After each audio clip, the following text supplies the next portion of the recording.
los juicios por responsabilidad empresarial en delitos de lesa humanidad están en el centro de la escena en este año, sobre todo por la decisión de la semana pasada del Tribunal Federal de Casación, el máximo tribunal penal de la Argentina, que ratificó una sentencia muy significativa en la causa Ford, una sentencia que se había dictado en diciembre del 2018. Y creo que esta decisión del Tribunal de Casación, de la Sala 2, lo que permite es ratificar un camino de décadas, ¿no? Una lucha que se viene sosteniendo ya desde los años 80, incluso antes, durante la propia dictadura, por parte de las víctimas que vienen denunciando que no solo hubo un protagonismo innegable de las Fuerzas Armadas, sino que estas Fuerzas Armadas tuvieron una articulación con otros sectores, por ejemplo, con los sectores empresariales, y que hay una gran cantidad de casos ya investigados en distintos puntos del país que permiten ver la magnitud del involucramiento empresarial en las violaciones a los derechos humanos. Recordemos que en el caso de Ford, la sentencia de 2018 y esta ratificación por parte de Casación ratifican que hubo un centro clandestino de detención adentro de la planta y que estas dos personas a las cuales estamos viendo en imagen, justamente Héctor Sibila y a quien mostraban antes es Pedro Müller, son dos altos funcionarios de Ford Motor Argentina en ese momento. Sibila era el jefe de seguridad y Pedro Müller era el gerente de manufactura, que además reemplazaba al presidente de la empresa Ford cuando éste se encontraba ausente. Y en este momento que ustedes están viendo aquí en las cámaras, fue cuando se dictó la sentencia en 2018, un momento de enorme emoción. Allí vemos a líderes sindicales, organismos de derechos humanos. Estas son algunas de las esposas de los sobrevivientes de Ford que acompañaron la pelea.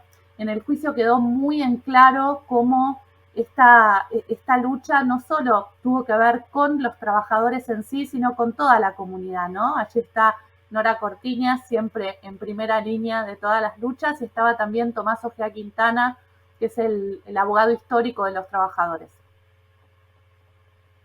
También cuando hemos charlado con Tomás la semana pasada, él nos comentaba un poco que, bueno, Ford tiene también su casa matriz en Estados Unidos y por ahí también como presentar cómo se podría vincular, digamos, a estos intereses internacionales que afectaron a lo que sería nuestro país. Mira, en términos de judicialización creo que es muy difícil pensar en una judicialización respecto de la casa matriz. En Argentina hubo intentos de plantear juicios internacionales, tanto en el caso de Ford como en el caso de Mercedes-Benz, justamente en un momento en el cual se había intentado imponer un manto de impunidad en la Argentina, a partir de considerar que la reconciliación era el camino y a partir de obstaculizar absolutamente el proceso de justicia. Se intentó hacer estos juicios a partir de algunos estatutos y algunas posibilidades que tanto Estados Unidos como Alemania brindan para este tipo de juicios, pero la verdad es que no tuvieron éxito. Eso se podría explorar hacia adelante, pero creo que además de los juicios en términos penales, hay una gran cantidad de causas en distintos puntos del país. En la causa Sindar, por ejemplo, la represión en Villa Constitución, hay un imputado empresarial. Se acaba de confirmar hace unas semanas nada más el procesamiento de 4 altos funcionarios empresariales en el caso del ingenio La Fronterita en Tucumán, un caso muy importante porque además de algún modo trae sobre la mesa todo lo que fue la represión en los ingenios en el norte de nuestro país, ¿no? Por un lado el caso Ledesma en Jujuy, pero además una gran cantidad de ingenios en el caso de Tucumán. Nosotros en el informe de responsabilidad empresarial, un estudio que se hizo entre 2014 y 2015 y del cual participaron 20 especialistas, abordamos 2 ingenios de Tucumán, el ingenio La Fronterita y el ingenio Concepción, pero hay una gran cantidad de denuncias, una gran cantidad de víctimas vinculadas a la producción azucarera y a la FOTIA que fueron víctimas de la dictadura, ¿no? Entonces diría que el campo penal es claramente uno de los campos. Están también los campos de la justicia civil y laboral, es decir, la exigencia a las propias empresas para que ellas sean las que tengan que indemnizar por lo sucedido. Y están también las acciones a nivel internacional, como la que propones, en las cuales todavía no hemos tenido éxito, pero en las cuales se están haciendo tentativas. Por ejemplo, Pedro Troiani, un trabajador y sobreviviente de Ford, hizo una presentación ante el sistema interamericano y se va a llegar a un acuerdo de cumplimiento con la Secretaría de Derechos Humanos en breve, muy pronto, que va a permitir abrir el camino a una serie de medidas que tienen que ver con responsabilidad empresarial, que tienen que ver con la señalización, la investigación y otras formas de reparación, e incluso a la interpelación a la empresa, ¿no? Con las demandas de trabajadores. Victoria, dos preguntas relacionadas. Por un lado, preguntarte ¿por qué crees que se demoró tanto lo que serían los juicios relacionados a responsabilidad empresarial? Y su contraste, ¿por qué crees que ahora están pudiendo activarse y desarrollarse? Bueno, es una excelente pregunta. Lo primero que te querría decir es que es verdad que se demoraron mucho, pero la Argentina está haciendo algo que no se hizo. Está abriendo camino en un campo en el cual hay muy pocos antecedentes internacionales. Para encontrar antecedentes internacionales de este tipo tenemos que irnos muy atrás. Hay algunos casos sobre violaciones a los derechos humanos por parte de empresas en África que son muy significativos, pero en términos de involucramiento sistemático en procesos dictatoriales y de represión a trabajadores y sindicalistas, realmente es abrir un camino nuevo. Entonces, por un lado es verdad, se tardó mucho, yo creo que la tardanza tiene que ver con la enorme dificultad para identificar a estos sectores como perpetradores.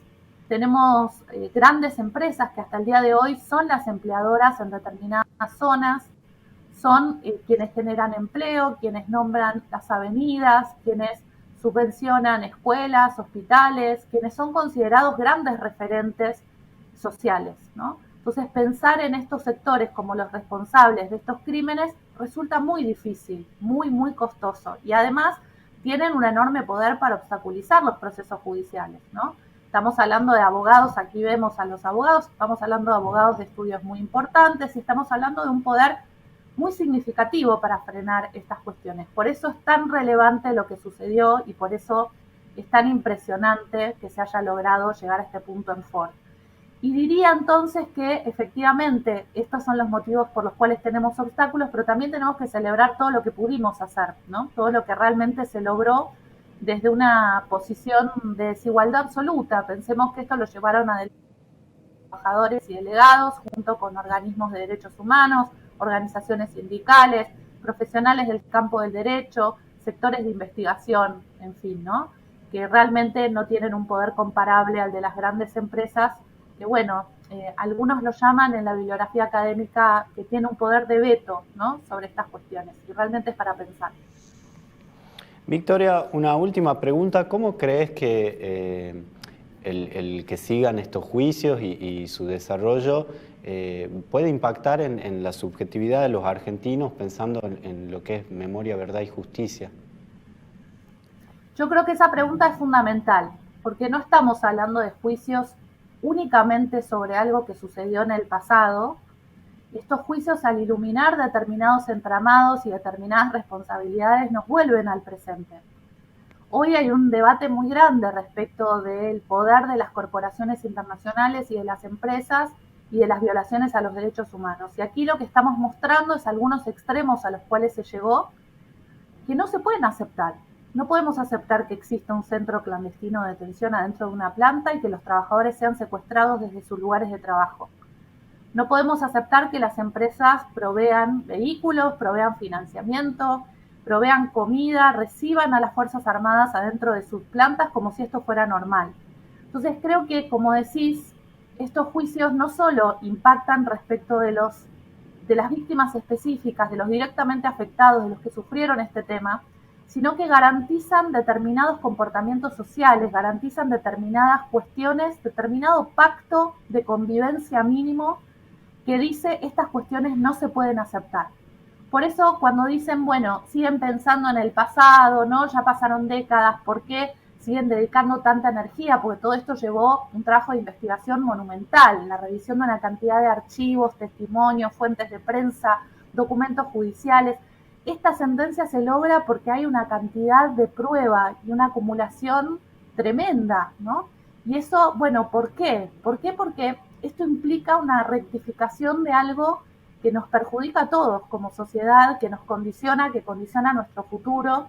Y la posibilidad de poner un límite y decir esto no es aceptable, esto no se puede hacer, creo que abre otros caminos hacia adelante, no solo de reivindicación de la importancia de la organización de los trabajadores y las trabajadoras, la importancia de cuando las organizaciones sindicales realmente son representativas y llevan adelante una serie de luchas muy importantes para la vida, sino también la visibilización de que las empresas no pueden violar derechos de este modo, no pueden involucrarse en procesos represivos de este modo y tienen que restringir su comportamiento nada más y nada menos que a la ley, ¿no? Nada más y nada menos que a lo que socialmente se acordó como punto básico.